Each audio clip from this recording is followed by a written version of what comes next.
Okay. எங்கட இன்றைய பாடத்தை எங்கட இன்றைய பாடத்தை நாங்க ஒரு கதையோட ஸ்டார்ட் பண்ணுவோம். நான் பேசுற வாய்ஸ் கிளியரா விளங்குதா உங்களுக்கு? செக் பண்ணுங்க.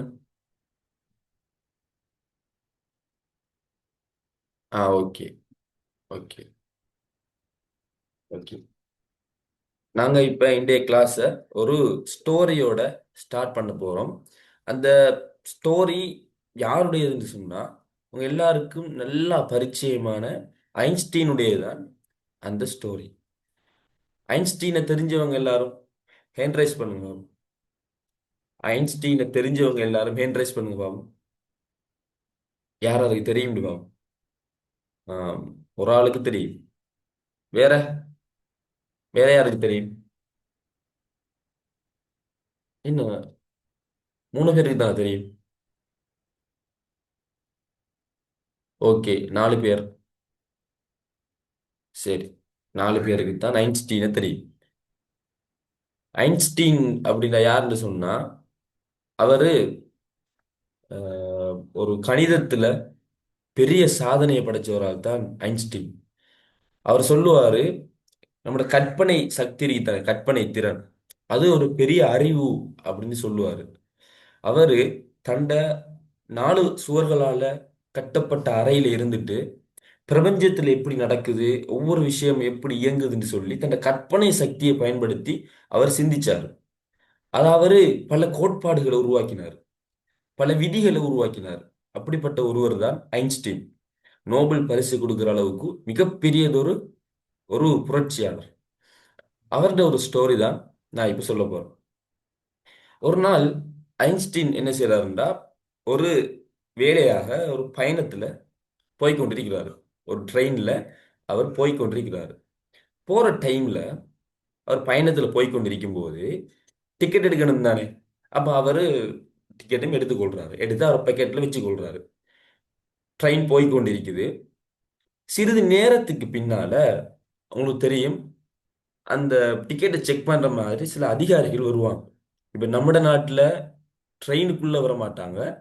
என்ன செய்வாங்க, ட்ரெயின் முடிய நாங்க அந்த டிக்கெட்டை கொடுத்துட்டு போகணும். ஆனா சில டைம்ல இந்த செக் பண்றதுக்கு ட்ரெயினுக்குள்ளே வந்து டிக்கெட் இருக்குதா அப்படின்னு செக் பண்ணுவாங்க. யார்கிட்ட இல்லையோ கடுமையான ஃபைன் அடிப்பாங்க. அப்ப ஐன்ஸ்டீன் என்ன செய்யறாரு, அந்த ட்ரெயின்ல போய் கொண்டிருக்கிறாரு. அப்ப அந்த அதிகாரி வராங்க, வந்து ஒவ்வொரு ஆளா செக் பண்ணி கொண்டிருக்கும் போது ஐன்ஸ்டீன்ட ஆம், மிஸ்டர் ஐன்ஸ்டீன் உங்களோட இந்த இது எங்க காட்டு எங்கன்னு கேட்ட உடனே அவரு இங்க பக்கத்துல இங்க எடுக்கிறாரு, பக்கத்துல இல்ல. அப்ப தேடுறாரு, அங்க இங்க இங்கன்னு சொல்லி ஃபுல்லா தேடுறாரு. ஆனா அவருக்கு கிடைக்கல. அப்ப அவர் சொன்னாரு, அந்த அதிகாரி அவருக்கு தெரியும் யாருன்னு சொல்லி, ஓகே நீங்க டென்ஷன் ஆக தேவையில்ல, நான் அடுத்த பயணிகள்கிட்ட நான் பார்த்துட்டு வரேன். நீங்க டென்ஷன் ஆக தேவையில்ல. அது மட்டும் இல்ல, உங்கள்ட்ட எனக்கு டிக்கெட் தேவையில்லை, நீங்க காட்டாட்டியும் பிரச்சனை இல்லை அப்படின்னு சொன்னாரு. ஏண்டா பெரிய ஒரு ஆள் தானே, இப்போ ஒரு ஜனாதிபதி மாதிரி தான் ஐன்ஸ்டீன் அந்த டைம்ல பார்க்கப்பட்டாரு. உங்கள்ட்ட எங்களுக்கு டிக்கெட் தேவையில்ல, பிரச்சனை இல்லை, நீங்க போங்க அப்படின்னு சொல்லிட்டு அவரு அடுத்த பயணிகளை பார்க்க போயிட்டாரு. ஆனா ஒரு ஆச்சரியமான விஷயம் என்னன்னா, அந்த அந்த டிக்கெட் எடுக்க வந்த அதிகாரி ட்ரெயின்ல இருக்கிற எல்லா பயணிகளையும் செக் பண்ணி கடைசியாக அவர் இந்த ட்ரெயின் விட்டு இறங்கும் போது அந்த வழியால வந்திருக்கிறாரு. ஐன்ஸ்டீன் என்ன செஞ்சார் தெரியுமா? அப்ப கூட அவர் தன்னை டிக்கெட்டை தேடிக்கொண்டு தான் இருக்கிறார். பேக்ல பாக்குறாரு, கீழே பாக்குறாரு, மேல பாக்குறாரு, அங்க பாக்குறாரு, ஃபுல்லா தேடிக்கொண்டு தான் இருக்கிறாரு. அதிகாரிக்கு ஆச்சரியம். அவர் கிட்ட வந்து சொன்னாராம், சார் உங்களோட டிக்கெட் தேவையில்லைன்னு சொன்னேன் தானே, நீங்க ஏன் இவ்வளவு டென்ஷன் ஆகி தேடுறீங்க அப்படின்றாராம். அதுக்கு ஐன்ஸ்டீன் ஒரு வார்த்தை சொன்னாராம். என்னன்னு சொன்னா, எனக்கு தெரியும் உங்களுக்கு டிக்கெட் தேவையில்லை, உங்களுக்கு டிக்கெட் தேவையில்லை என்று எனக்கு தெரியும். இருந்தாலும் நான் எங்க போய் இறங்கணுங்கிற இடம் அந்த டிக்கெட்ல தான் இருக்குது.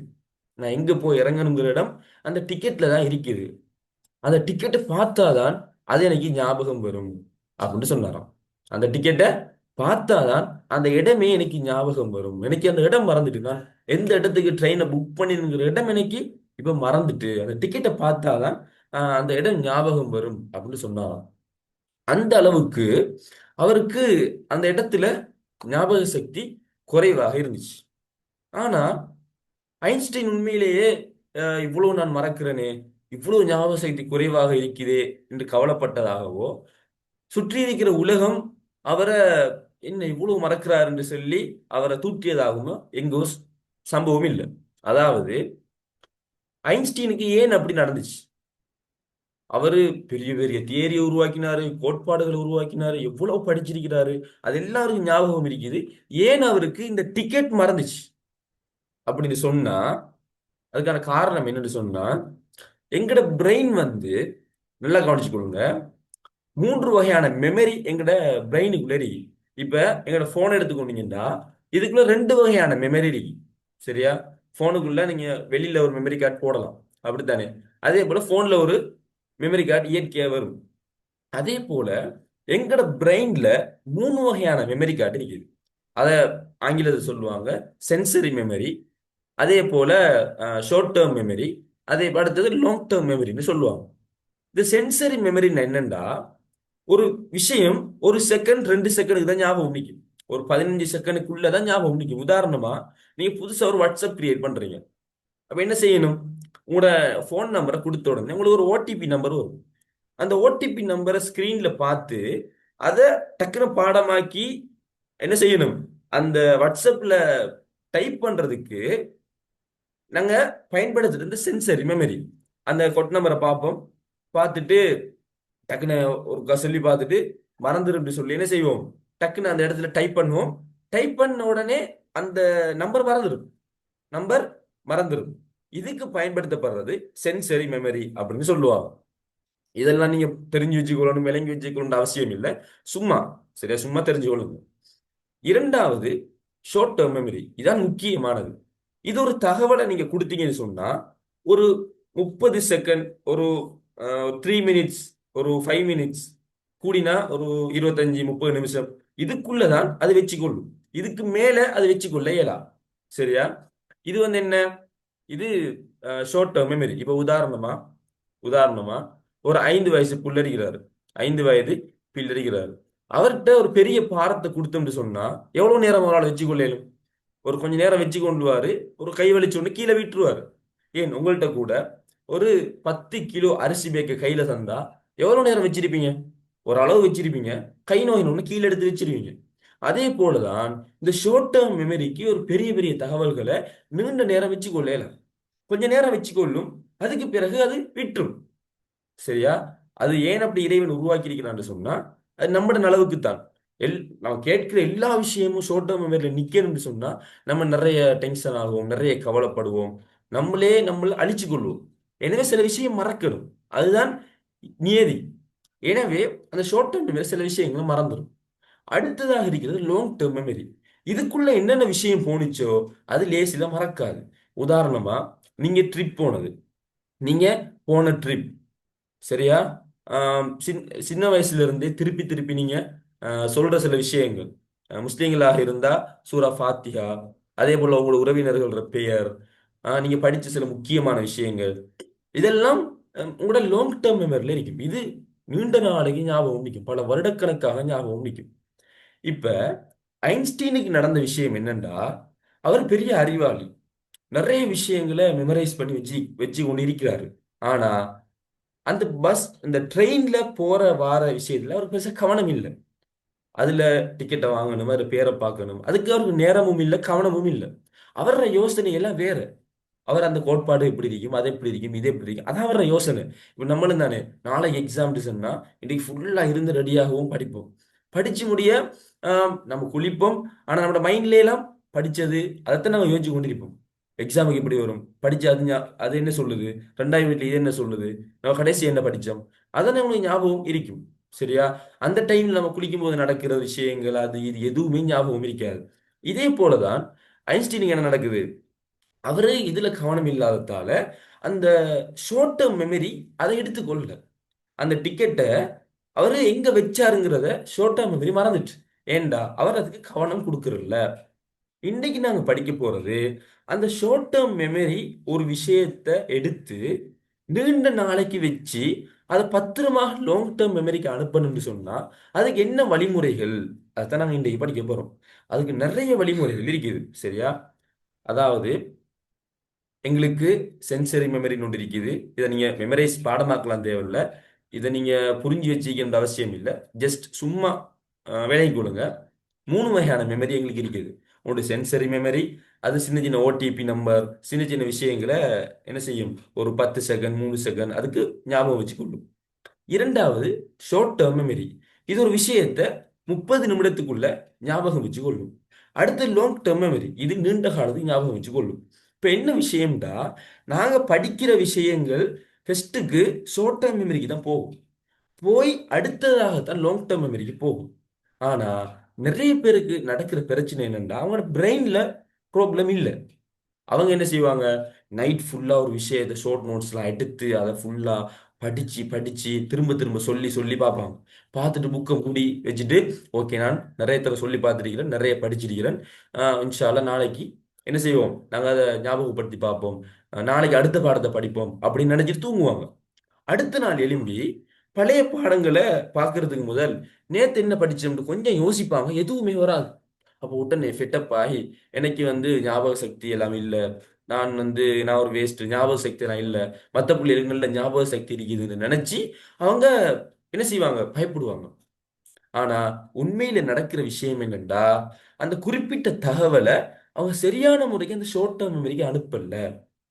சரியான முறைக்கு அனுப்பியிருந்தாங்கண்டா அவங்க தூங்கும்போது அந்த ஷார்ட் டேர்ம் மெமரியில் இருக்கிற தகவல் லாங் டேர்ம் மெமரிக்கு போய் இன்னும் ஞாபக சக்தி அதிகமாயிருக்கும். சரியா?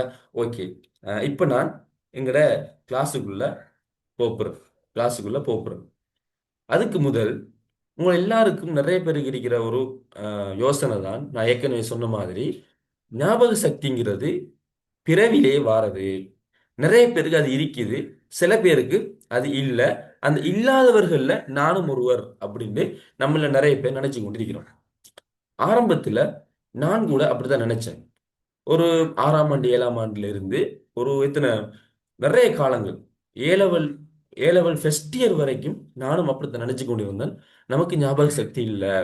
எந்த அளவுக்குன்னு சொன்னா, ஒரு புக்ல நான் ஒரு விஷயத்தை படிச்சுட்டு அதை திரும்ப திரும்ப சொல்லி நல்லா விளங்கி எடுத்ததுக்கு பிறகு ஒரு 10 செகண்டுக்கு பிறகு, ஒரு 20 செகண்டுக்கு பிறகு கூட அந்த புக்ல இருக்கிறத என்னால சொல்ல இயலாது. நிறைய ஞாபகம் மறதி. எல்லாரும் சொல்லுவாங்க உனக்கு எல்லாம் மறக்கிற, உனக்கு எல்லாம் மறக்கிறேன்னு சொல்லி. அவ சுத்தி இருக்கிறவங்களோட பேச்சை கேட்டு கேட்டு நானும் சில அனுபவங்கள்ல மெமரைஸ் பண்ண ட்ரை பண்ணி அது மறந்ததால நானும் நம்பினேன் எனக்கு ஞாபக சக்தி இல்லை, எனக்கு எல்லாம் மறந்துடும். அப்ப நான் படிச்சு என்ன பயன்? மற்றவங்க ஞாபக சக்தி இருக்கிறவங்க படிச்சுட்டு போவாங்க, நம்ம படிக்க தேவையில்லை, அப்படித்தான் நான் நினைச்சு கொண்டிருந்தேன். ஆனா ஒரு கட்டத்துல ஏலவல்ல நல்ல ரிசல்ட்ஸ் எடுக்கணும் அப்படிங்கிற ஒரு தேவை எனக்கு வந்துச்சு. எனவே ஞாபக சக்தி கட்டாயம் தேவை. அப்ப உடனே நான் தொழுகையில இறைவன் துவா கேட்டேன். யா அல்லாஹ், எனக்கு ஞாபக சக்தி தா, எனக்கு ஞாபக சக்தி தான் துவா கேட்டேன். எனவே இறைவன் எனக்கு ஒரு ஒரு கோர்ஸை வழிகாட்டினான். அது ஒரு மெமரி டெக்னிக் கோர்ஸ். அப்ப நான் அதில் கலந்து கொண்டேன். கலந்து கொள்ற டைம்ல அவர் சில முக்கியமான விஷயங்களை விளங்கப்படுத்தினார். உங்களோட பிரெயின்ல பிரச்சனை இல்லை. அப்படி பிரச்சனை இருந்திருந்தா நீங்க பார்க்கிற திரைப்படங்களும் மறந்திருக்கும், நீங்க போன ட்ரிப்பும் மறந்திருக்கும், நீங்க செய்த மத்த மத்த விஷயங்களும் மறந்திருக்கும். உங்களை ஒருவர் எத்தனையோ வருடத்துக்கு முன்னால பாராட்டியிருப்பாரு, அதை உங்களுக்கு மறந்திருக்கும். ஏன் மறக்கல? எத்தனையோ வருடத்துக்கு முன்னர் உங்களை ஒரு ஆள் அவமானப்படுத்தியிருப்பாரு, அது இன்றைக்கு உங்களுக்கு ஞாபகம் இருக்குது, ஏன் மறக்கல? இங்க எத்தனை திரைப்படம் பார்க்கறது ஹராம், தெளிவா சொல்றேன். இருந்தாலும் எத்தனையோ வருடத்துக்கு முன்னாடி நாங்க அறியாம பார்த்த திரைப்படங்கள் இப்பவும் ஞாபகம் இருக்குதுன்னு சொன்னா என்ன காரணம்? ஒரு நண்பர் பிலியா சொல்லும் போது, இல்ல அந்த அந்த கட்டத்துல அந்த நேரத்துல அந்த நடிகர் ப்ளூ கலர் ஷர்ட் தான் போட்டிருந்தாரு. அவ ஃப்ரெண்டு சொல்லுவான், இல்ல இல்ல ப்ளூ கலர் ஷர்ட் தான் போட்டிருந்தாரு, ஆனா அது லைட் ப்ளூன்னு சொல்லுவான். மத்த ஃப்ரெண்டு சொல்லுவான், இல்ல அது டார்க் ப்ளூன்னு சொல்லுவான். அந்த அளவுக்கு நுணுக்கமாக நாங்க சண்டை பிடிப்போம். ஆனா படிப்புண்டு வந்தா நேத்து தான் படிச்சிருப்போம், நேத்து தான் படிச்சிருப்போம். ஃப்ரெண்டு இப்படி ஒன்று படிச்சு ஒன்று பேசி கொண்டு இருக்கும் போது நம்மளும் பக்கத்துல இருப்போம். நமக்கு அப்படியே நேத்து கிளாஸ்ல படிச்சியா, நானும் அவங்க பக்கத்துல தானே இருந்தேன், நானும் அவளான இருந்தேன், ஆனா இதை பத்தி பேசி கொண்டிருக்கிறா, இன்னைக்கு அப்படி ஒன்று கேள்விப்பட்டனா சார் அப்படி சொன்னாரா அப்படின்ற மாதிரி நமக்கு இருக்கும். அதுக்கான காரணம் என்ன? அப்ப அந்த டெக்னிக்ல விரிவா சொல்லி தந்தாங்க. ஆனா எனக்கு போதுமாக இல்லை. நான் அதிகமா சில பணங்கள் கொடுத்து தான் படிச்சேன். பிறகு நான் தேடினேன் யூடியூப்ல அங்க இங்க எல்லாம் தேடினேன். தேடி அதை என் ஏழவளுக்கு நான் பயன்படுத்தினேன். பயன்படுத்தி அல்ஹம்துலில்லா 3A எடுத்தேன். அந்த மெமரி டெக்னிக்கை வந்து நான் நல்லாவே அதை யூஸ் பண்ணதால எனக்கு பெரிய ஒரு பயன் ஒன்று கிடைச்சிச்சு. ஓகே, இப்ப 3 நிமிடத்தால ஜூம் வந்து கட்டாக போகுது. 3 நிமிடத்தால ஜூம் கட்டாக போகுது. நான் திரும்ப ஒரு லிங்க் ஒன்று உங்களுக்கு கிரியேட் பண்ணி சென்ட் பண்ணுவேன். அப்போ அதில் நீங்கள் எல்லாரும் என்ன செய்யுங்க, ஜாயின் பண்ணிக்கொள்ளுங்க. நான் அதில் பேசர் அப்படிங்கிற முக்கியமான ஒரு மெமரி டெக்னிக்கை சொல்லித் தர போகிறேன். அதை மட்டும் நீங்கள் சரியா புரிஞ்சு அதன் அடிப்படையில் படிச்சீங்கன்னு சொன்னால் உங்களோட எக்ஸாமில் உங்களோட கிளாஸில் நீங்கள் தான் ஃபஸ்ட் வருவீங்க இன்ஷா அல்லாஹ். சரியா? நிறைய பேர் அந்த மெத்தட் தெரியாம வைக்கிறாங்க. ஒரு அறிஞர், பெரிய அறிஞர், உங்களுக்கு தெரியும் முஸ்லிம்கள் திருக்குர்ஆனை மெமரைஸ் பண்ணுவாங்க. இதுதான் திருக்குர்ஆன். சரியா? ஃபுல்லா இவ்வளவு என்ன செய்வாங்க, மெமரைஸ் பண்ணுவாங்க. அப்படி ஒருவர் பண்றதுக்கு ஒரு மதரசாவுக்கு போயிருக்கிறார், ஒரு பாடசாலை போயிருக்கிறார். அப்ப இவர் நிறைய பிளவுறது, நிறைய திக்குறது. அப்ப உடனே அந்த ஆசிரியர் சொல்லிக்கிறாரு, மக்கள்ல ரெண்டு வகையானவங்க இருக்கிறாங்க. ஒன்று இயற்கையிலே நல்ல ஞாபக சக்தி உள்ளவங்க. இன்னும் சிலர் அவங்க அந்த அளவு ஞாபக சக்தி இருக்காது. அவங்க புரிஞ்சு படிக்கிற கிடகையில உள்ளவங்க. எனவே உனக்கு இது சரி வராது, நீ போ அப்படின்னு அனுப்பிவிட்டாரு. அதுக்கு சரியான கவலை. இருந்தாலும் உஸ்தாத் சொல்றது சரிதானே, எனக்கு எப்பவுமே மறக்குது அப்படின்னு சொல்லி அந்த துறையை விட்டுட்டு இவர் பல வருடங்களாக சும்மா அவரை காலம் போய் கொண்டிருக்குது. ஆனா ஒரு நாள் யோசிக்கிறாரு, நான் படிக்கிற சயின்ஸ் எனக்கு ஞாபகம் இருக்குது ஸ்கூல்ல, நான் படிக்கிற என்ன மெட்ஸ் ஞாபகம் இருக்குது. ஆனா ஏன் குர்ஆன் மட்டும் எனக்கு ஞாபகம் நிக்குது இல்ல? அப்ப அவர் யோசிக்கிறாரு, எனவே எனக்கு பிரெயின்ல பிரச்சனை இல்லை, நான் படிக்கிற சிஸ்டத்துல தான் பிரச்சனை அப்படின்னு சொல்லி அவர் அரபிக்ல முதாக்கரா அப்படிங்கிற ஒரு டெக்னிக்கை கண்டுபிடிக்கிறாரு. அதை பத்தி நாங்க எங்களோட வேற வேற விஷயங்களை உங்களுக்கு தெளிவாக விளங்கப்படுத்துவோம். ஒரு விஷயத்தை எப்படி சிந்திப்பதன் மூலம் மெமரைஸ் பண்றங்கிற ஒரு மெத்தடை அவர் கண்டுபிடிக்கிறாரு. எனவே நாங்க இன்னும் 1 மினிட்ல முடிய போகுது. நான் அடுத்த லிங்க் அனுப்புவேன். அதுல வாங்க, நான் அந்த பேசருங்கிற முக்கியமான மெமரி டெக்னிக்கை சொல்லித் தருவேன். அதே போல உங்களுக்கு தெரியும் அல் குவாரிஸ்மி அப்படின்னு ஒரு அறிஞர் இருக்கிறாரு. அவர் உருவாக்கிய சில டெக்னிக் இருக்குது. அதே போல இப்னு சீனா அப்படிங்கிற ஒரு முந்திய கால அறிஞர், 1000 வருடத்துக்கு முன்னால உள்ள ஒரு அறிஞர் இருக்கிறார். ஒரு முஸ்லிம் விஞ்ஞானி. அவர் மருத்துவத்தை பத்தி நிறைய விஷயங்கள் கண்டுபிடிச்சாரு. அவர் புக்க ஹார்வர்ட் பல்கலைக்கழகங்கள்ல 500 வருடத்துக்கு மேல படிச்சு கொடுத்தாங்க. அப்படி பிரபல்யமான ஒரு அறிஞர். அவரு இந்த இலக்கங்களை வச்சு எப்படி ஒரு புக்கை மெமரைஸ் பண்றதுங்கிறத அவர் கண்டுபிடிச்சாரு. நிறைய டெக்னிக் இருக்குது. நான் அதுல ஒன்றை அடுத்த லிங்க்ல நான் உங்களுக்கு சொல்லித்தரேன். அவசரமாக அந்த குரூப்ல எல்லாரும் போய் வெயிட் பண்ணி கொண்டிருங்க. டக்குன்னு நான் லிங்கை கிரியேட் பண்ணி அனுப்புறேன். உடனே ஜாயின் ஆகிக்கொள்ளுங்க இன்ஷா அல்லாஹ்.